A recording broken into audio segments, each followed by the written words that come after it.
Hey everyone, it's Adrian from the Pageant Project. My special guest for this morning in the UK is Jordan-Louise Smith, who is a Miss Universe GB finalist. Jordan, how are you? I'm well, thank you. And yourself? I'm doing very well. What's the weather like in sunny UK? You're actually in summer at the moment. I mean, I live in Scotland, so can we ever really call it sunny? I'm not entirely sure. It's kind of grey, but it's dry. And the temperature is okay. Is that about as good as Scotland gets? I mean, we have had some nice weather of late, but we've just gone back to the standard sort of this is Scotland at its finest now, yeah. I think we're about Okay. 17, 18 Celsius with just grey cloud covering most of the sky. 17 or 18 is not too bad for you guys because what I've noticed is anytime it goes over 20 degrees, you guys all go outside, run to the beach, and all get sunburnt. Yeah, I mean, I feel like I do pretty well. I don't burn too much, thankfully. I feel like I was made for a warmer climate, but I moved to Scotland.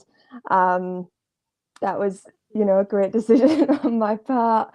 But yeah, no, 17, 18, it's quite a nice temperature, I feel like it's manageable. It would just be nice if, I could wear sunglasses outside without looking like I was trying to hide my identity, like actually serving a purpose. I'm going to Texas in about a month's time, and I looked at the weather forecast. It's 40 degrees, 40, and like 90%, 100% humidity. How well would you deal with that sort of weather? Because I'm panicking a little bit, and I'm from Australia. I don't do too. I mean, I guess it depends because obviously out there they are, I guess, a little bit more prepared for it in terms of aircon, which is not something that really exists many places other than a car in the UK. Um, but yeah, I mean, the fact that cars have aircon but no buildings is interesting. But no, I don't do too badly. I mean, I like when I go on sort of holidays, warm weather holidays, I'm like a 30, mid 30s. I'm very, very comfortable at that Oh, level. So. I mean, the humidity could be a different yeah. aspect to it, although my hair goes nice and curly when it's humid. So, one win, I guess. Are you sure you're from Scotland if you can deal with 30, 35? I've never heard of anyone from the UK who can deal with that sort of weather. Well, I mean, I'm originally English, but living in Scotland now, I think there is some potential. I mean, I've never done the DNA genetics testing. Maybe that would be a good way to go. There must be something else in there because English or Scottish, you guys are just not cut out for 35 degrees. But just to bring it back to Yeah. pageantry for a second, you are a Miss Universe GB finalist. Now, just bring our audience up to date. When is the actual final? It's in like Next less than week. 2 weeks. Yeah, next Next next week. weekend. So a week on Saturday, actually a week today, I will be probably an hour or so into my drive down. It's going to be about an 8, 9 hour drive for me. So it's going to be a nice, fun one, getting down to Cardiff. But yeah, that'll be setting off a week today. Be on the way. Just what you need to put you in a good mood before pageant time is an 8 hour drive. How are the nerves a week out? How is it feeling? Has it actually hit home that you're about to compete in the biggest pageant in GB yet? We're getting there. I think this week has We're sort of getting there. really started to, this week it has sort of really started to hit, but more than anything, I'm just excited to be there at this point. I think everything has just sort of been a bit of a whirlwind, but in Mm. the best possible way. So I am very excited. It is definitely starting to feel very, very real. And I think that the last minute panic stresses, which a few of my friends can definitely attest to, have started kicking in. But no, I am. I'm really excited for it. So you have had some nerves, some have you are you the sort of person when you get a bit like because everyone in the lead up to pageant has sort of dramas, whether it's with dresses or something else. Do you have someone that you can yell at, someone that you cry to? Like, are you the yeller? Are you the crier? Do you have a tantrum? What Um, happens when? I'm just the excessive voice noter, just so that I can get everything, all of the thoughts out of my head. So I think the people that have been facing the brunt of that have been Danny Latimer, Meg Goldberger, and one of my friends Frankie, from who's one of the Scottish pageant girls. And yeah, those three, I I know can see Danny Frankie. commenting now as Yeah, well. But those three have Danny has. definitely been getting the brunt of my voice notes. Well, Danny is not adverse to sending a whole barrage of voice notes either. I will let you know. I sometimes will at like 3 in the morning get a barrage of voice notes from her. And the best one was the most recent one where she started recording one and went on a rant, and for some reason it didn't pick up her voice. So the whole time it was just like this. I was like, so she's you're in good company there. But tell us about your pageant history. So I'm not particularly familiar with it. Is this your first pageant, or have you pageanted before? It's not my first pageant. It is, I guess, I want to say my third. I mean, I guess it kind of is a bit more. I don't know. It's my third national Okay. because I started out in the Miss England system, which I think is probably quite a common occurrence with UK pageant girls. Yeah. I did one of the junior heats, which doesn't actually sort of progress to anything. It's just like a local ambassador in 2013. Hmm. I did that. That was Junior Miss South Lakes, which is the area I was from. And then as I aged up, when I was 17, I competed in Miss Cumbria, which I won, which then progressed me to the Miss England finals back in 2015. I was 17 at the time, and it was a very interesting experience. After that, I did go on a bit of a competing hiatus for a while. I haven't actually, basically between 2015 and I earlier was this going to year, I say hadn't stepped foot on seven stage. years. Yeah. Yeah. But I was always sort of following in the background. So I knew still what was going on, and I was still watching a lot of, the Mm. pageant systems and following all of the girls. Because prior to Miss England, I didn't really know that pageantry was that big of a thing in the UK. I had no idea about it. It was only through the girls that I competed with that I was then introduced to the entire world of it. And at first, I was just sort of a bit taken aback. I didn't really know what to do, so I just sort of sat and watched from afar. And during lockdown, actually, I just decided that I really needed to do something for myself, something that I Yeah. enjoyed. Just to, bring some joy back after everything that we'd sort of gone through. So I decided to enter into another pageant, and I competed in Young European Miss International, Yemi, Hmm. earlier at the start of this year. It was it was a fun experience. I realized, I think, that maybe that style of system isn't necessarily where I'm most suited. Hmm. After going through it, I wouldn't, it's nothing bad against the system at all. It's just, No. sometimes you fit and sometimes you don't. And it was after having conversations with a few of my friends after Yemi that they were like, well, what's next? And I was like, I don't know. I know what my eventual end goal is. I just don't know where to go next. And I had that conversation with Danny, and it was that, eventually I want to compete in Miss Universe Great Britain. I want to go to Miss Universe. That's where I want to go. But I kind of felt like I needed to pay my dues first. And Danny was just like, Jordan, stop.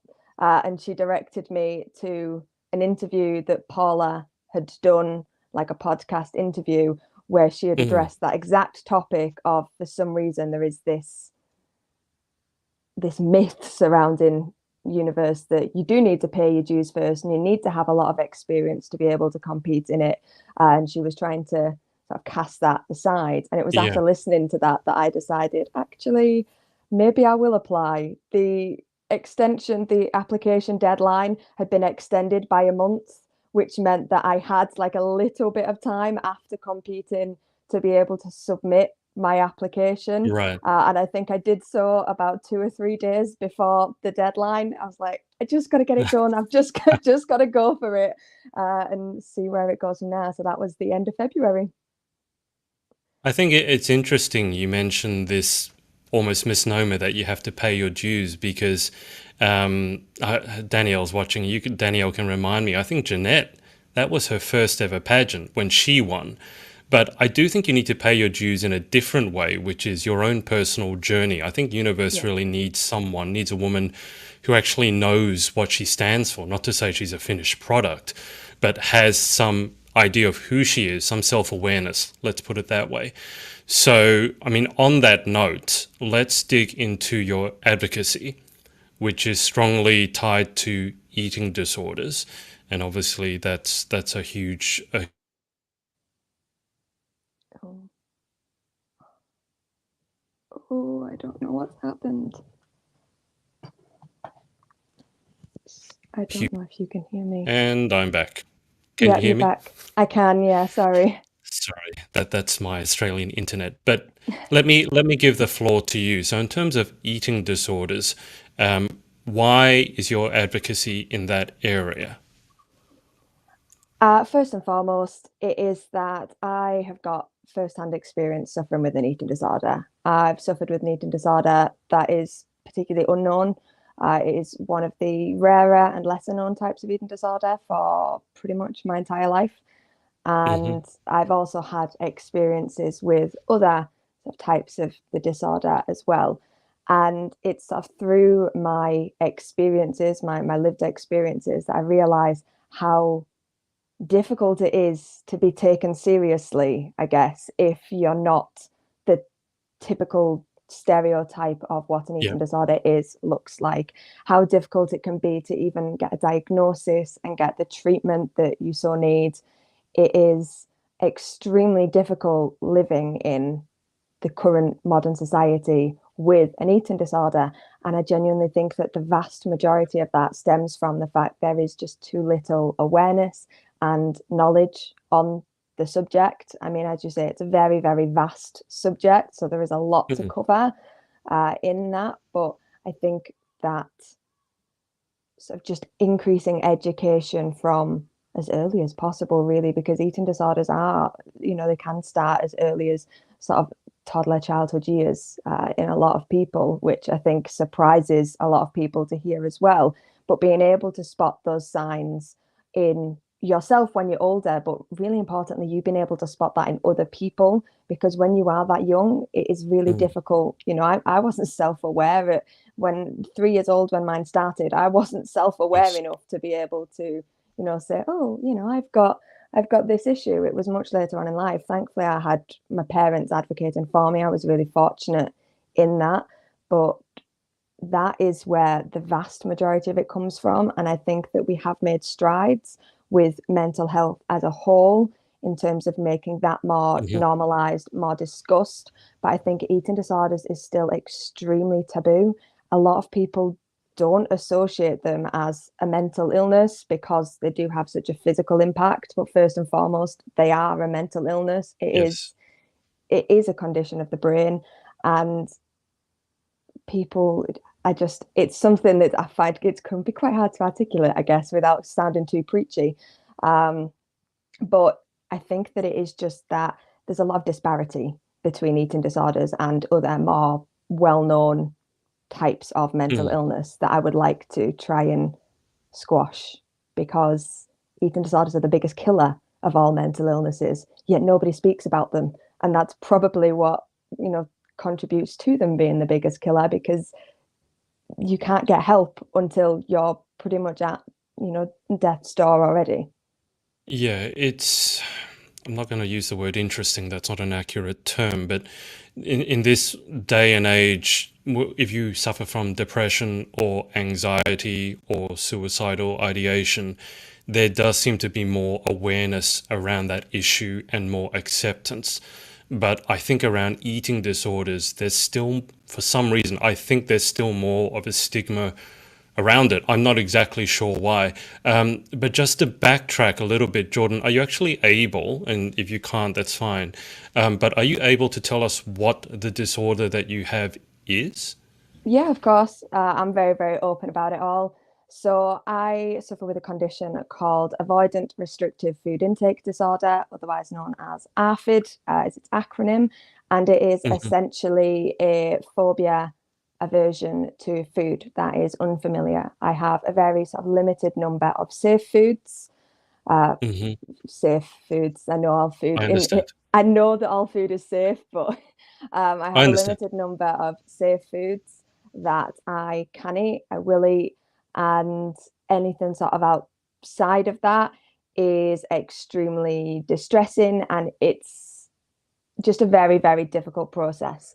I think I have had the one of the easiest ways to sort of describe it is really severe panic and anxiety attacks when, Mm. you know, unfamiliar food is put in front of me. It is a very, very extreme form of a phobia that has a very physical reaction. Shaking, my throat feels like it closes, my jaw clenches shut. You know, there have been times in my childhood where people have tried to force feed me food. Yeah. And it is like this vice-like grip that just happens, and it is not something that I am consciously doing. It is just my body's really extreme reaction to something that, you know, it considers to be terrifying. Now, there can be a lot of different things that trigger such sort of Hmm. phobias. Because mine started so young, it is quite hard to actually put a finger on exactly where it was, but it was sort of, we think, linked to me being really ill as a child, and I wasn't able to eat or keep down solid foods for pretty much the first 3 years of my life. So Wow. that is where, you know, it all seems to stem from. But I also mentioned that I had a little bit of experience elsewhere, you know, as well. It has been the thing that has, you know, dominated the vast majority of my life in terms of the eating disorder side of things. Mm. But whilst I was at university, I also struggled with bulimia. It was atypical bulimia because it wasn't necessarily linked to body image, which again made it quite difficult to get a diagnosis. For me, it was very much about control. There were elements of it that were linked to, I guess, my image, but any part of it that was related to that, I genuinely think has stemmed from the dismissal that I received during trying to get help for ARFID. The one Yeah. thing I remember very, very vividly, and I think I probably mention it every time I talk about it, because it just really grates on me, is I went to a GP when I was about 18. I was in my first year of university. I was really, really struggling, you know, living in university halls, surrounded by people Mm. that I didn't know. I'd Yeah. you know, I'd always struggled with my food, but at least when I was with my friends from back home, living in my family home, with my partner, there were people that were really aware of my situation and tried to make me feel as comfortable as possible. The 11 Yeah. strangers that I shared a kitchen with at university did not have that same, Mm. you know, same Compassion, predisposition. Yeah. understanding. And it was made extremely, extremely difficult. So I went to my GP to try and get help. And in no uncertain terms, they told me, yeah, it sounds like you've got a problem, but you weigh too much to have an eating disorder. At that point, I was like a UK size 8, just to put that into comparison terms. I was told that I weighed too much to have an eating disorder because I was considered healthy.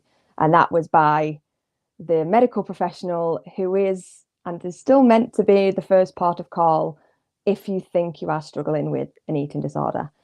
Um, and I mean, I was lucky, I guess, that it wasn't something I was struggling with was my weight, because I genuinely think if that was something I was concerned about, that could have been, you know, a nail in the coffin for me, Yeah. metaphorically and literally.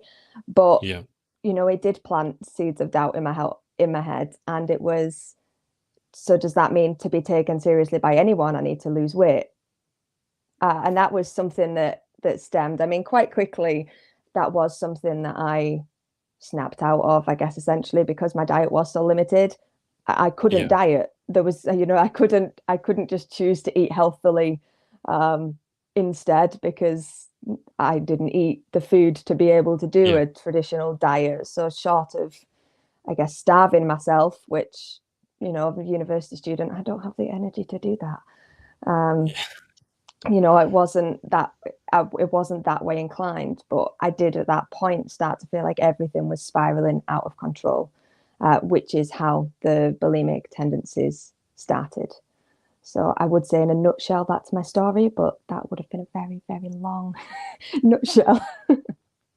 Well, that's no. I'm glad you told it. That's one hell of a story. I mean, it's not a story. It's your story. If we can back up to aphid for just a second, the immediate thing that jumps in my mind if you tell someone you have that would be for them to say, "Oh, you're just a picky eater," or as you already kind of alluded to, dismiss. And I find that a lot of the time,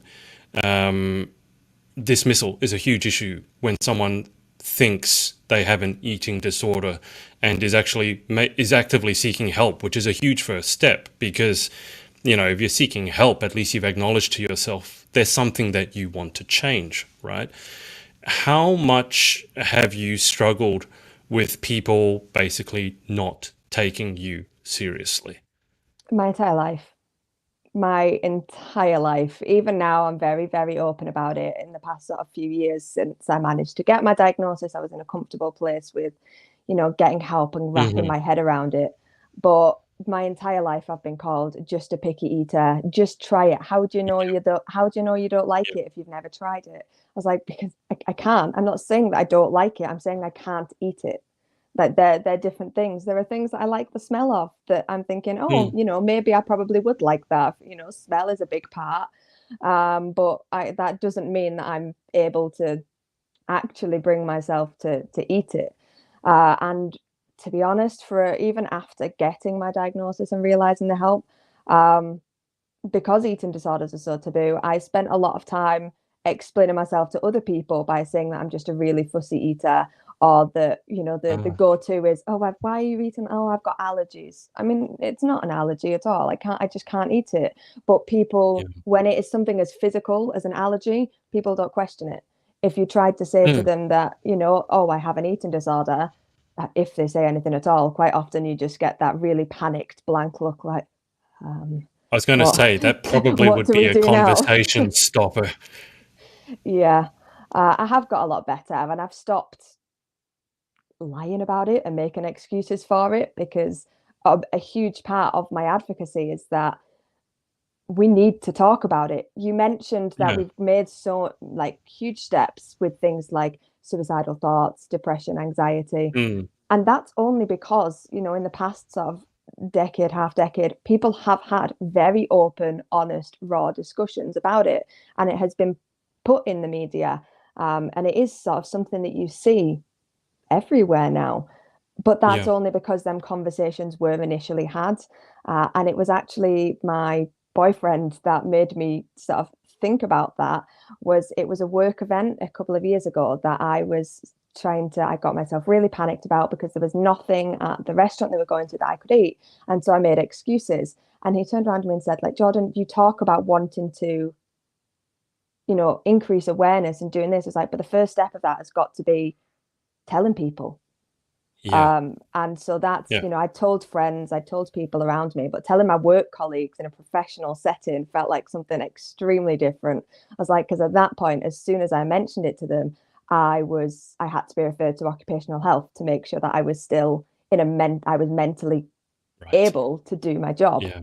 Um, at the end of the day, I'm an accountant. There's nothing really that interesting about it. um, it's not like it's something that is heavily based around food or exercise, so it's not like it's a huge risk in that sense of things. But yeah, as soon as I told it, that was a conversation that had to be had, because the HR had to know that I was, well enough to actually be working. Yeah. Little did they know, I guess, that it has been something I've dealt with my entire life. This is not a new Mm, phenomenon to me, but yeah, it was that sort of discussion that sort of really twigged it in my head, and realizing that you're right, because I don't see myself, at least my disorder, my illnesses, represented anywhere in the media. You yeah. see some very small discussions on eating disorders, And that has sort of increased in recent years, I suppose. But even then, I think to a large extent they are, well, to a very large extent, they are definitely glamorized. They are still Mm. this artificial, basically almost treated as if an eating disorder is just another way to diet, which is so far from the truth. And there is a lot that's happened of late that has really sort of sparked a bit of outrage in me as well. One of the big things being the Kim Kardashian Met Gala dress situation, Hmm. knowing, very much so that she has a young female audience, that she so publicly broadcasted and was proud of the fact that she lost so much weight in such a short space of time just to fit into a particular Just to fit outfit, into a dress, not to be healthier, not to be happier, but just to fit into a dress. Yeah. and almost promoting that the way that she lost the weight was normal and okay, which Mm. is extremely triggering to someone that has had a past with eating disorders, as well as, I think, as I say, it's almost promoting it and glamorizing it to young girls who think that, oh, instead of just buying clothes that fit, I can Mm. make my body fit the clothes, which I think is a huge issue in, like, nowadays anyway. Eating disorders or not, I think that is still something that is a huge issue, with men and women, but particularly young girls, in the way that sort of the media and social media speaks to them. And having someone as influential as the Kardashians promoting that lifestyle once again, is irritating, to say the least. I'm imagining it was a little bit more than that. I was going to ask you about the role that social media plays. Obviously, you've mentioned Kim Kardashian, who has a huge social following.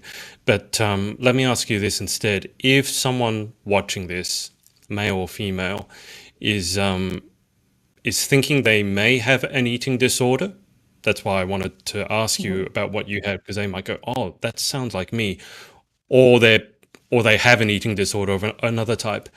In terms of taking like first steps in order to on the path of management or recovery, what would you suggest to them?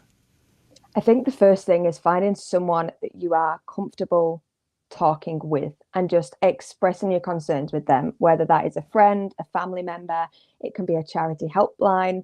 I'm an ambassador for, well, I'm an ambassador for an eating disorder charity here in the UK, and I'm also a volunteer for a crisis line charity.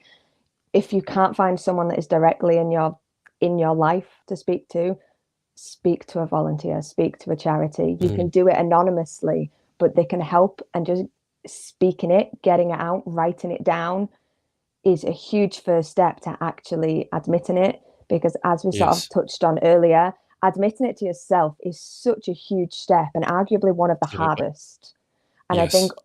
until you're able to, as I say, communicate it. I'm not necessarily going to say it out loud, because I think that can be too much for some people. Mm, Writing it down, sending it in a text message, um, as soon as communicating it to someone else, is at that point is when you've admitted it to yourself. Because as long as you're keeping yeah. it a secret, it's still Yeah. not you're still not accepting that it's true. The reason you're keeping it a secret is because you don't want it to be true.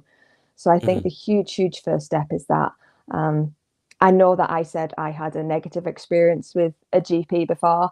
I've had many experiences going to different GPs, being passed off. Yeah. But please don't let that put you off. In the UK, at least, a GP is your first part of call, and they are the person you speak to. Charities like Beat, can be really helpful. They have a lot of resources and can talk you through how to bring it up with the GP Mm, and how to talk to them about it to try and get, I guess, the most effective discussion to be taken seriously and to try and get the help that you need and deserve. But they are just sort of small things. Once you've admitted it to yourself and once you are accepting of the fact that A, you have an issue, but B, that you want to get help for it, I think that yeah. is the biggest thing that you can do. And please just don't be disheartened if you don't get the help straight away.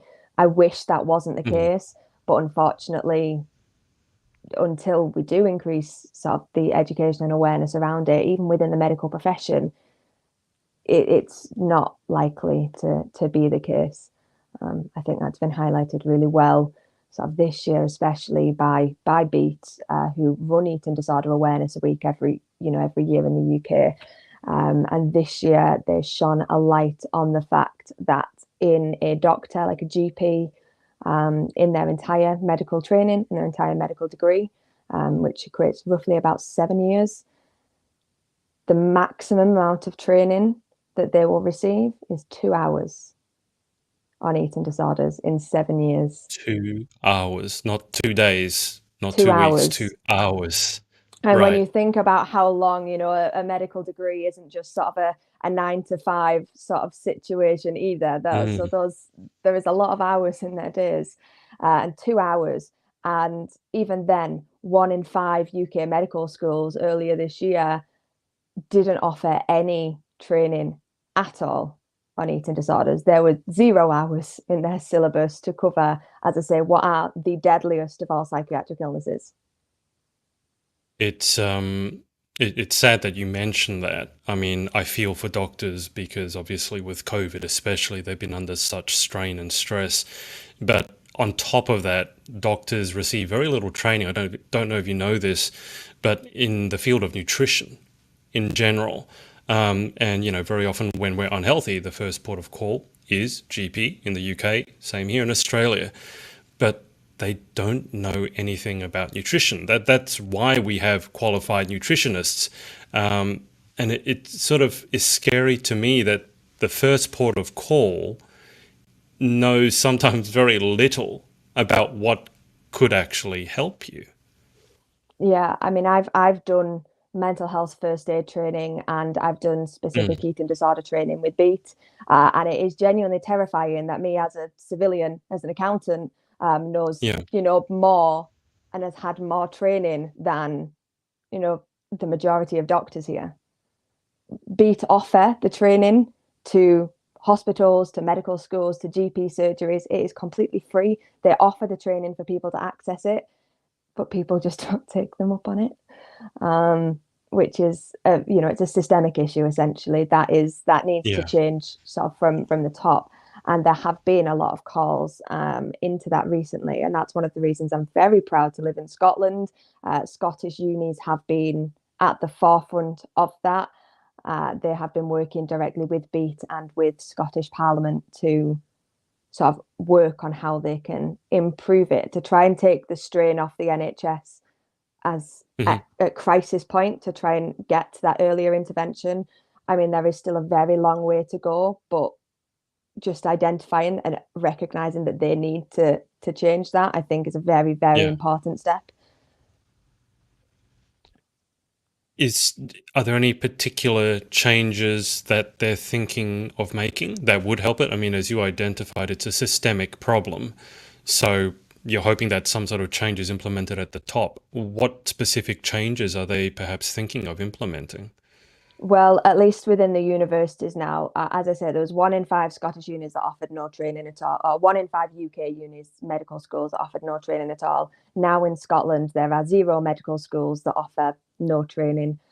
So every medical Right. school in Scotland now offers some sort of training. I mean, that amount of training probably is still to be worked on. Um, Sure. but it is a start that at least they're making that change. I know the Scottish government have, in the back end of 2021, uh, given a lot of increased funding to Beat as a charity for Hmm. their research, and also increased some of the funding to the NHS for sort of mental health and eating disorder treatment facilities.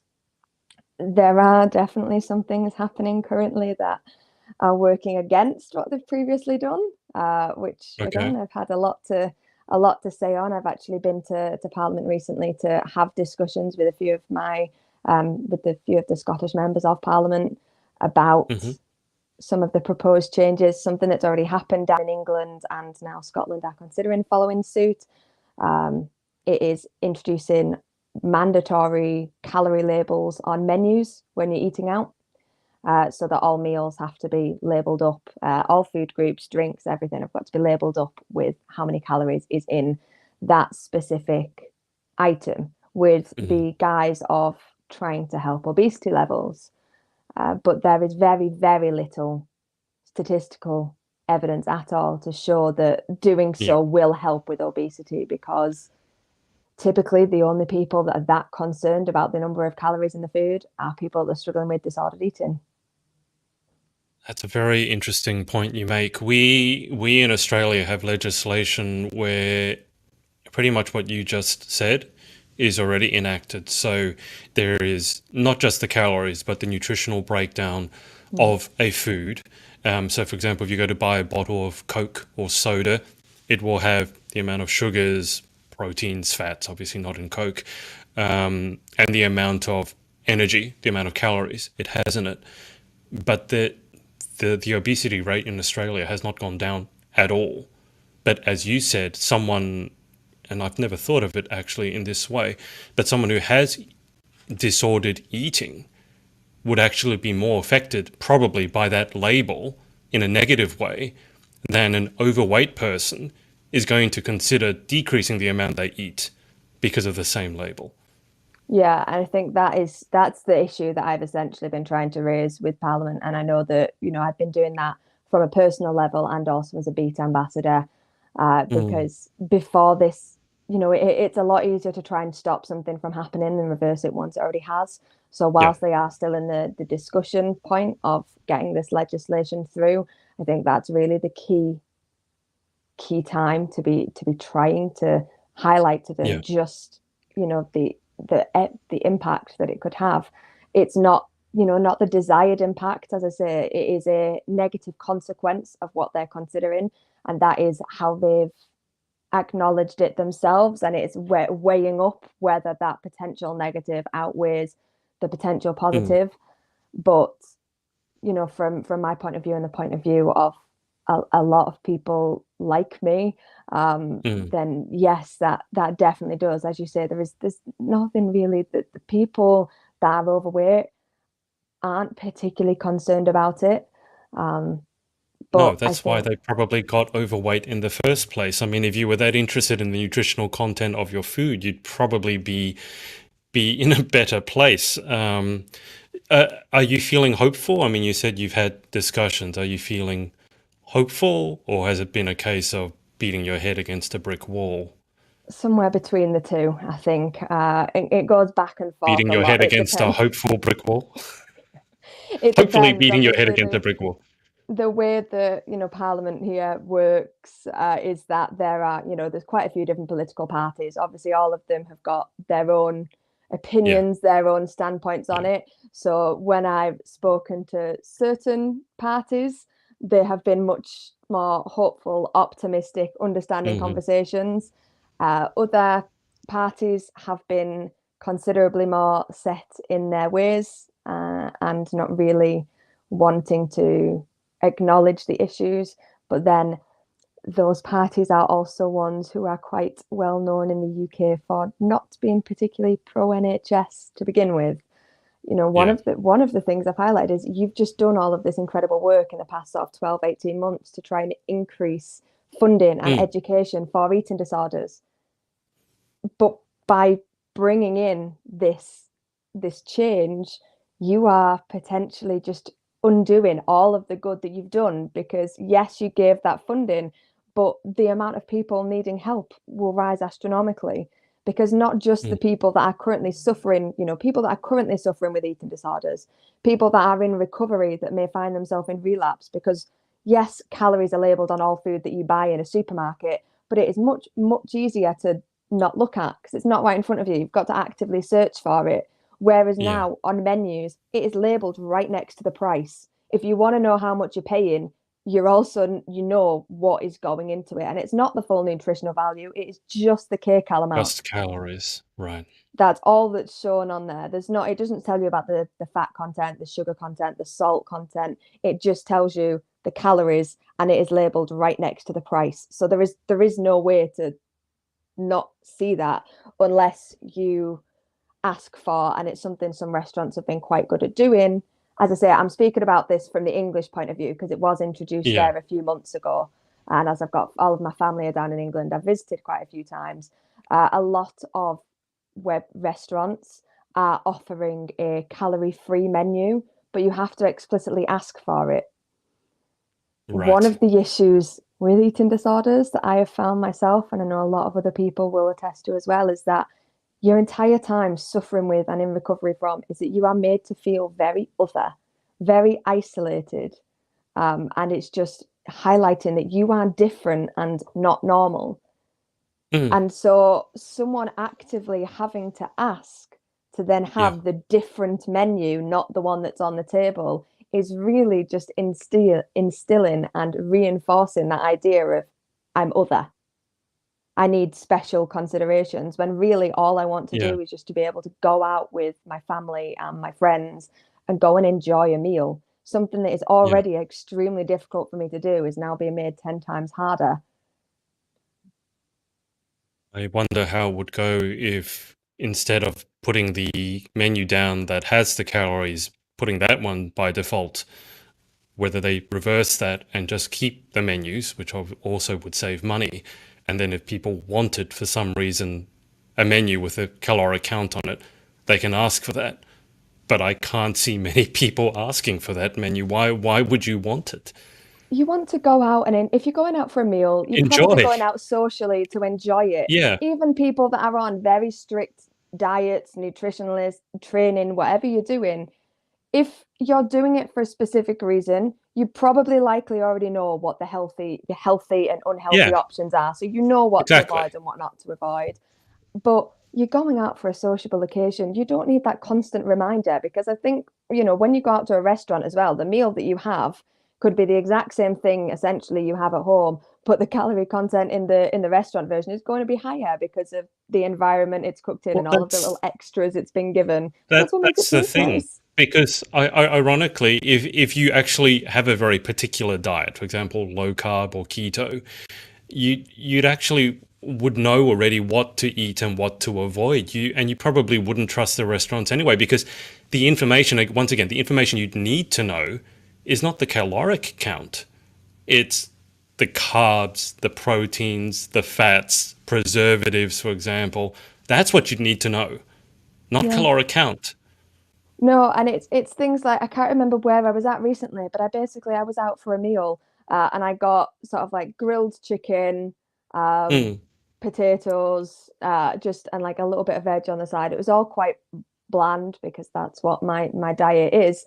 yeah. And the calorie content on that was over 1,000 calories. I was like, I was eating chicken, potato, and veg. I was like, that Mm, back home, I know in my flat, if I looked at the food in my fridge, if I actually specifically looked at the labels, wouldn't be that high.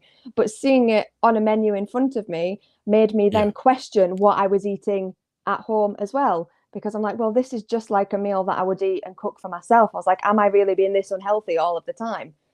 It's not unhealthy. Yeah. Yeah. Look, it's a huge issue, and there's so many ways to come at it from. Um, in terms of Miss Universe GB, how, let's say if you were fortunate enough to take out the title, how do you see yourself using the title? Or how have you even used your presence as a Miss Universe GB finalist? How have you used that to further awareness about eating disorders? And are there certain goals that you have in terms of, a certain audience that you want to get in front of and spread a message and that sort of thing? I mean, definitely. I think I've ticked off a couple of the really big goals for myself just Hmm. as a finalist, which is something I'm incredibly proud of. And that is that I've been in national press sharing my story specifically of ARFID. Like you mentioned earlier, with the hopes that someone reading it might resonate because I try to give as much detail as I can. Yeah. Without also verging, it's finding the fine line of giving detail to inform people without giving too much to trigger people. Yep. Yeah. But having that sort of national coverage has been a huge, huge boost for me because I have had a lot of messages of support and things after that. And I've had messages from Mm. people who found me on social media off the back of the article, thanking me for sharing my story and, bits of advice on how to deal with getting help from medical professionals who to reach out to. And then the other side of that is going at it from a political standpoint. As I say, I've been to Scottish Parliament multiple times in the past couple of months to speak with different members. I've been emailing back and forth for the past few months as well with a lot of people. I've got a quite sort of strong working relationship now with a few different MSPs, which I'm feeling really grateful Right. for. Yeah. Because when there have been things on consultations and stuff that they've wanted to discuss, they email me and ask for my take Oh, before wow. anything else. And I think that is a huge, huge Mm. accomplishment, and it's something I'm incredibly proud to say that I have that, and I'm able to be that voice as someone that is very open and honest, and quite emotionally resilient to it all. That I'm able to do that for people that maybe aren't at that point in their recovery just yet. But with Miss Universe Great Britain, if I were to win, I would be definitely continuing with that. I think that having the national title going to Miss Universe would give me the chance to elevate that even further, taking Yeah. it internationally in terms of the media. And also, I've spoken with Scottish Parliament. I would very, very much like to get an audience with Parliament down in Westminster as well. Hmm. They are separate bodies. They have, in terms of the healthcare system, they have Scotland and England have got separate systems. So the Yeah. discussions I'm having in Scotland aren't, And carry over going to down, England. carrying over down to England. Yeah. Well, England and Wales are sort of a one little in itself, Yeah. and then Scotland's got its own. But yeah, so they're conversations that I definitely want to have, but using more so the title as a public figure to try Mm. and help tackle the issue of the glamorization of eating disorders in the media. I think, using a very glamorous title to Yeah. de-glamorize eating disorders can be a very, very powerful thing to do. Absolutely. I mean, you will have your work cut out for you because, unfortunately, what you mentioned with the Kim Kardashian incident, I can't see that stopping anytime No. soon, unfortunately. And it really, I mean, you said it annoys you. It really annoys me as well, is when someone who has that amount of wealth, fame, and influence seems to post without really thinking of the ramifications. I mean, I'm sure she does, and I obviously don't know her personally, but it just seems to me when you have that large of an audience, it does behoove you to actually go, is this message that I'm spreading the most positive or the best one that I could put out? I understand she has the money to get that dress. Whether she should have gotten that dress is another matter entirely. But then to literally starve yourself, in essence, to fit the dress rather than finding a dress. I mean, how many women want Kim Kardashian's body to begin with? And then it's like the message she's saying is, well, my body's not good enough. I needed to change it to fit into the dress. It just does seem like a very backwards and very harmful, potentially harmful message. Yeah, I mean, like you say, it's your work cut out for you. I'm never, as an individual person, it is highly unlikely that I'm ever going to be able to stop things like that from happening. I think the biggest things that could make huge, huge progressions in it would be just to add some regulation on that. There is a lot of regulation Mm, already in terms of what can and can't be posted on social media in terms of adverts and how transparent they've got to be. And there are, all of the filters that pop up for sensitive content, yeah. which I think, are really helpful to some extent. I just would like to see more regulation for, sensitive topics such as eating disorders as well. I know that Mm, with the posts that I do about eating disorders, certain hashtags, if I use them on my post, will mean that my post just gets buried because they don't want people to yeah. see things that are considered, Your shadow that band. harmful. Yeah. Um, but I think the most important thing, as I say, is just as someone that would be a public figure, is just putting out the real content out there. As like, you can't get rid of this problematic thing altogether, but what you can do is just add small bits of good, and Yeah. just to slowly let that pile of good grow. Absolutely. Absolutely. I mean, we can only do what we can do, but at least you're doing something. And that's all that I think any of us can ask of ourselves. Just before we move towards the close, I mean, I find this a fascinating topic, so I could talk to you about it forever, and it's certainly one that needs more conversation. You have Ralph over here who has said good luck. He's watching over from the United States. Danny is still here. She said, yes, correct, Jeanette's first pageant. Sheridan, who was our Miss Earth Australia first runner-up, she was watching as well. And then Danielle has said a couple of things here. Implementation of calories on menus will discourage people with eating disorders from making progress and eating out. And then she's also said, if it doesn't fit, it's not it. Spoken by the pageant stylist. Jordan, just before hitting my own microphone, just before we move to the close, is there anyone that you would like to give a shout out to for supporting you along your journey, pageant and otherwise? Yeah, I mean, I sort of mentioned it earlier on, but my parents and my partner have been so incredibly supportive. My parents my entire life, my partner for the past like 7.5 years, for my eating disorder journey, my recovery journey, and just very much being there, standing up for me and supporting me when I wasn't able to do it for myself, and now giving me Mm. the encouragement and motivation to keep going, both within pageantry and without. It's huge.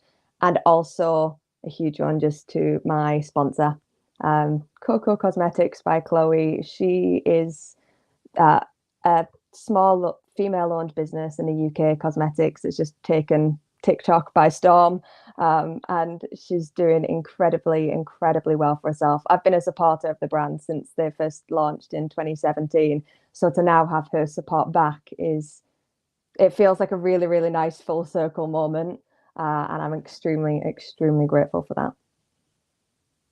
Perfect. Okay. Well, let's go to the final 10 questions. Now, I was putting a time limit on it, and then I've decided, no, I'm going to stop doing that. So you just get the final 10 questions. I keep going back and forth. I'm being indecisive. But let's go to it. Number one, what is your favorite word? Inimitable. Nice. I've never had that one before. I like that one. Number two, what is your least favorite word? Squelch. Is that like a moist kind of word? Many people hate the word moist. Is squelch your moist? Yeah, I mean, moist doesn't really bother me that much. It's just like, well, the actual noise something makes when it squelches is not particularly pleasant. And I just think the word describes it like, If Danielle was watching, I'm just going to say this to trigger her because squelch sounds like the sound the snail makes when you step on it. So that and is then a if really she's good description of what a squelch there would you think. go. There you go. And now she's watching. I assure you, she will comment back. She is phobic of stepping on snails. So, moving on, now that I've traumatized Danielle, number three, in life, what gets you excited or what turns you on? Finding something that I'm really motivated and passionate about doing. That can be a lot of different things, but just finding that Mhm. thing that you can really, the moment that you recognize that you have something that, Mm, you're really passionate about, I think that in itself yeah. is such a like invigorating feeling. I think also when you've worked towards it for all your life and then you finally find it, it's just that much more rewarding. So I can completely empathize with that one. So that was what turns you on. What about question four? What turns you off? Um, Single-mindedness. Closed mindedness? Yeah. Yeah, like one track mind, one Yeah. thought, like just very close-minded. Yeah. Uh, so I've achieved my goal here, uh, as you can see. Moving on, question six: what sound or noise do you love? Laughing, particularly babies laughing. I've just not long had a new niece enter the world, and I get videos very, very frequently of her just giggling away, and it honestly makes my day. Um, What sound or noise do you hate? I hate the sound of a dog crying because it just makes me really sad.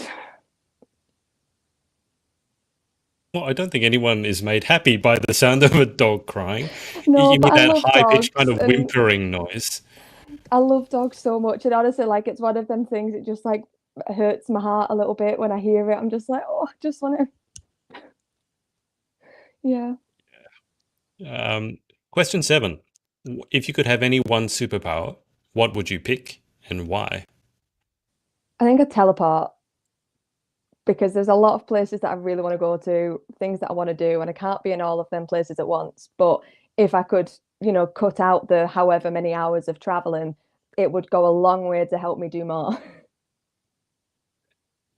You guys in the UK shouldn't complain too much. You guys can hop on a cheap flight and be in another country within 2 hours. I just had my travel agent here today to come from Australia to anywhere. It's like 15, 20 hours. So I could definitely use the ability to teleport. Also save me a lot of money. Yeah, that too. Yeah. Question 8. What job other than your own would you most like to attempt? Hmm. I think I'd quite like to be a flight attendant, maybe. I don't know, just the idea of traveling, and I don't know if it's something that I could do, really long term. I don't know. It's not something I've ever tried, but I think it looks like a very sort of interesting experience to have at least. Slightly different to accounting.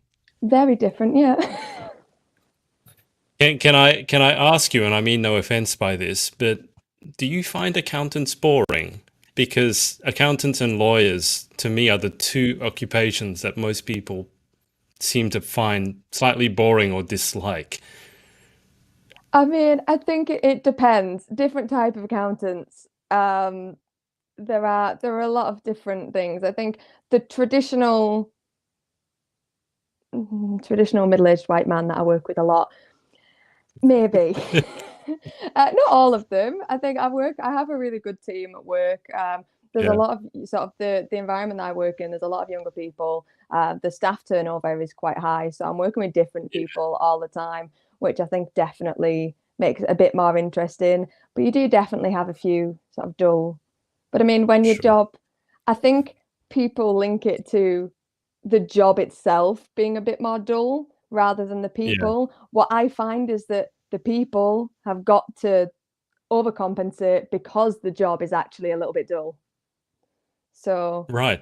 Okay. we All um right. we have I've quite a never bit thought of of it that way. fun and laugh, as I say, because the job, like the amount, I mean, you can tell the amount I speak is a lot.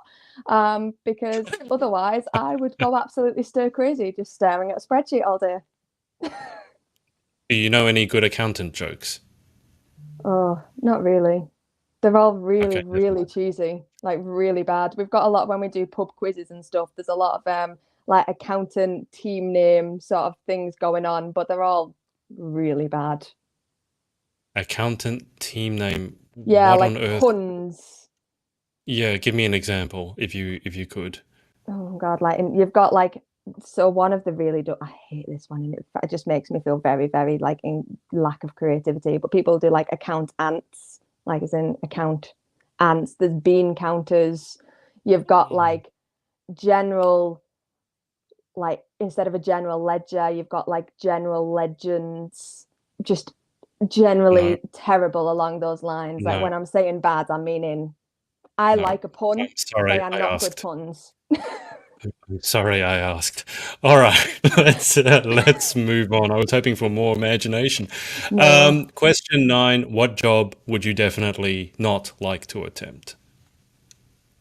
Um, a fishmonger or anything to do with like, yeah, just the smell. I can certainly sympathize with that one.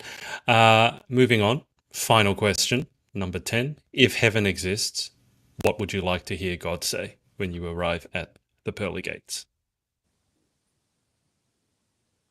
Um, your family and friends are waiting for you at the bar. That would be sounds like quite a nice. Well, if you happen to win the title a week from now, what would your drink of choice be? Would you treat yourself to a drink? Um, Maybe I might let myself into it. I'm either a gin. I like a flavor like a Mhm. fruity gin, like a citrus one, or Yeah, I'm also partial to a cosmopolitan. I like a cocktail. very nice. All right. Well, Jordan, that's about it. Thank you so much for coming on. Thank you very much for having me. And I certainly enjoyed chatting to you. And I wish you all the best with Miss Universe GB and also with the advocacy moving forwards, because I'm sure that it's something that you will carry on with regardless of the pageant result. So best of luck with that. I will keep you on the line for just a second whilst I hang up with the audience.